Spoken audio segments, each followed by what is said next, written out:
Hi, I'm Fran Koffa. This is the inaugural video for the series that will accompany my painting and singing videos, which will go more in depth on the background of the composer and poet for the song that I have chosen that month, as well as explain the art that I have created in tandem with the piece, and also talk about why I have chosen this piece for that month. So, without further ado, let's start adding the dynamics.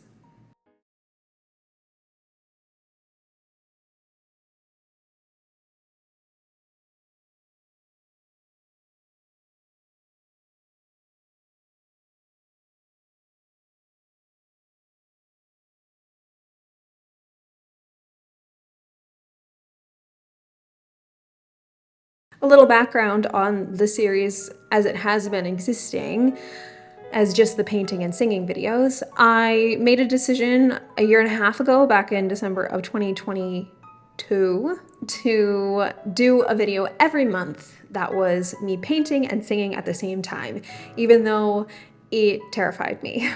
I stayed good to that all through 2023, and then 2024 happened and I didn't create a video until May. So I had a degree to complete, and now that I have moved from my previous home back to my old home, I have decided to expand on this idea of the painting and singing video and give more meaning and purpose.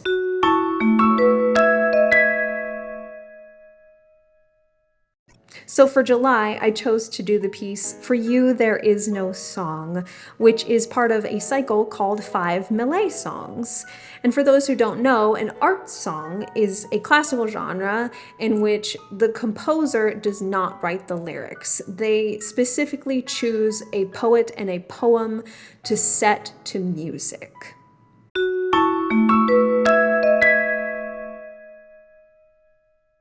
The music was composed in 1960, but the poetry was written way back in 1928.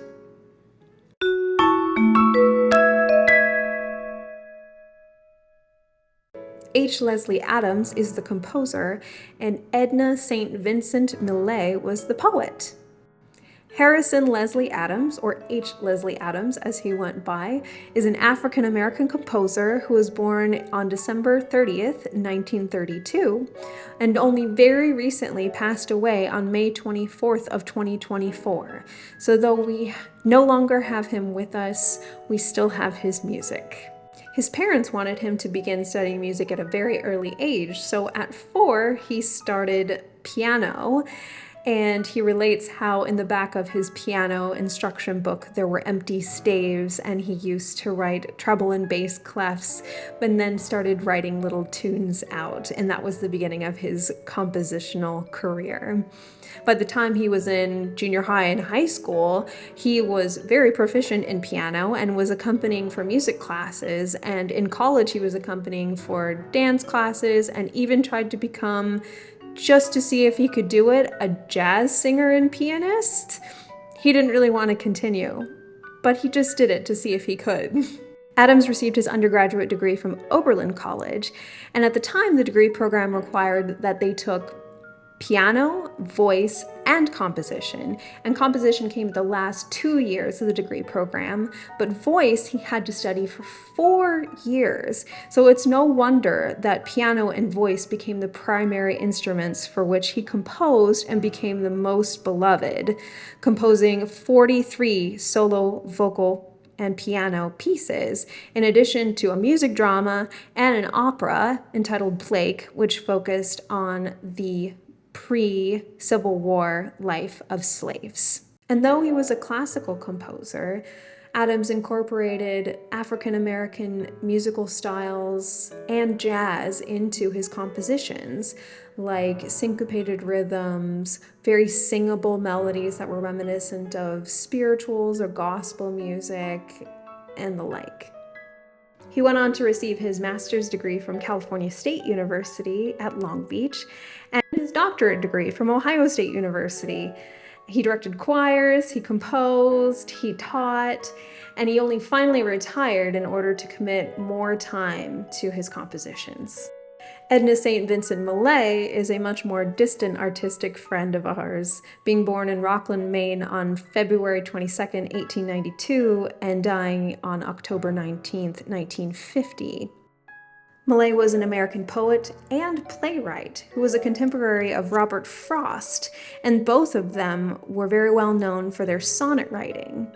It's no wonder that Millay was drawn to a more song-like genre of poetry like the sonnet, as when she was a child she wanted to become a concert pianist, but her teacher told her that her hands were too small. So she wouldn't let that stop her, and she ended up writing an opera libretto, and often performed her own poetry live in public and on the radio. Some people saying that the way she spoke in her more alto timbre made the poetry sing in and of itself. She was the second person and first woman to win the Pulitzer Prize for poetry in 1923, and in 1943, she was the sixth person and second woman to win the Robert Frost Medal. She was feminist and she was openly bisexual. She was the herald, as some said, of the New Woman, which was a term that came to popularity at the end of the 19th century for an educated, career-minded, and liberated woman. A little example of her free spirit that I absolutely love is when she was in grade school, she wanted to be called Vincent, which is very gender bending and outside the norm, but her teacher refused to call her that and would call her any other name that started with a V.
The recording I pretty much have to just accept. That's just how this goes. I'm in sort of the middle of working on a lot of technique stuff, and so when I'm doing these videos,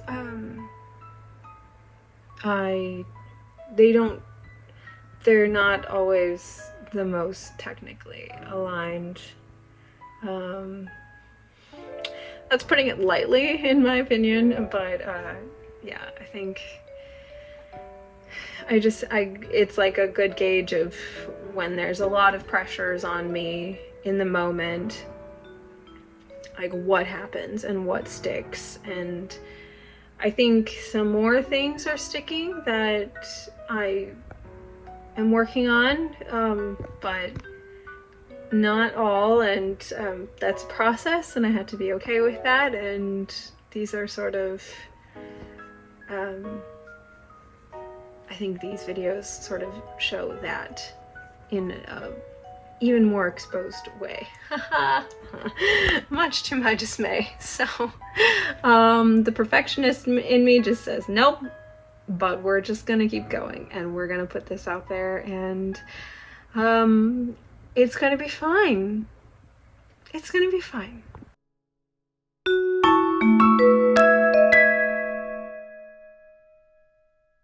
The performing of this song was inspired by a dear friend, Suzanne, who was telling me one day when we were working together about the CD that she had created that was in lieu of her doctorate degree, called The Horse I Ride Has Wings. And she played this song for me from the album, which was For You There Is No Song, which was sung by Donnie Ray Albert.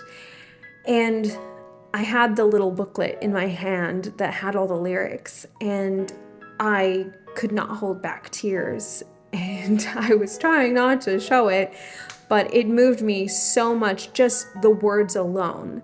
And I thought, I have to sing this. I have to sing this. Like, it was saying everything to me that I was going through. This impending loss that I was feeling for months and months about moving and leaving a place that had become really dear to me and some people that had become very cherished in my life was really difficult, and it elicited so much emotion in me, and I knew I had to perform this one for my final paint and sing in that city. As for the music itself, I think it's really beautiful.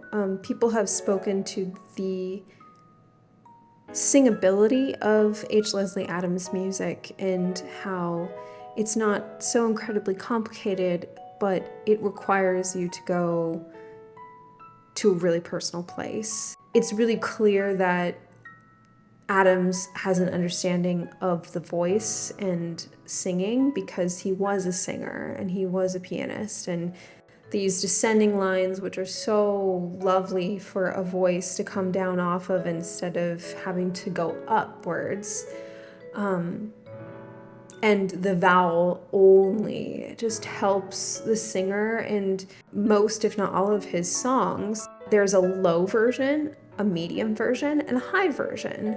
So you're not, as a singer, having to squeeze your voice into like the typical maybe medium range, or you just can't sing it because it's too low or too high. And it's interesting that For You There Is No Song comes as the centerpiece. There's 2 and 2 on either side of it. So it acts as this emotional hinge in the greater scope of this whole work, which is really compelling.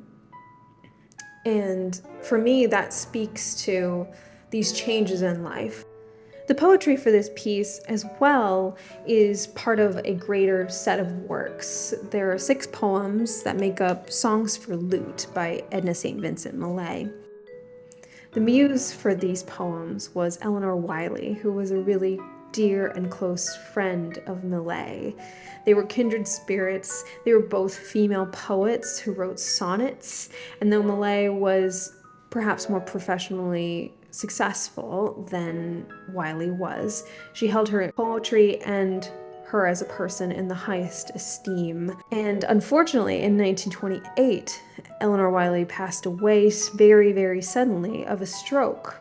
For You There Is No Song was written in 1928 in reference to her friend's death.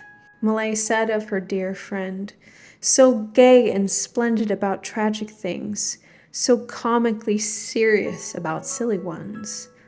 Oh, she was lovely. There was nobody like her at all." If we've lived long enough, I think most of us have had that moment, that event that knocked all of the words out of our souls and we didn't have anything else to say. We just had to let the tears speak it all. And this text is so heartbreaking and so relatable in the most devastating way that it's special. When I first started doing these painting and singing videos, I thought that it was going to be mostly improvisational. I even had ideas of doing streams and having people pick colors and pick the song, so it's all very like last minute, and I wasn't really planning much or doing very minimal planning.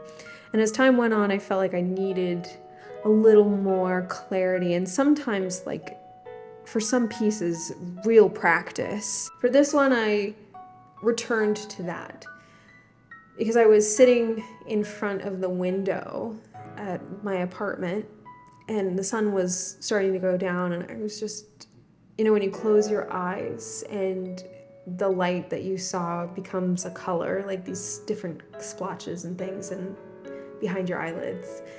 And the color of the light in the morning and in the evening is just, there's something about it. Sometimes I feel like I could just not be anymore because of how beautiful it is. And so I was having one of those moments in front of the window and seeing all the different prisms that come through when the light hits a branch full of leaves. And I thought, that's what it has to be. That's what the concept has to be. It has to be like prisms. And but I didn't plan anything. I thought, okay, well, maybe I'll just have different colors, but I didn't really know what I was going to do. And also, when my first ever painting singing that I didn't film, that was for a class, I used my hands. And I wanted to return to that, put down the brushes, which is difficult because, as you can see in the video, it's harder to get a pigment, it's harder to get color to come out, especially on it's just hard when there's nothing that's like absorbing that color. It's just a flat surface that you're picking it up, so whatever you have on there is what's gonna go down. So that was scary, but I felt like that was necessary because the emotion is just so rehearsed in my head that to do something spontaneous I really needed to do that.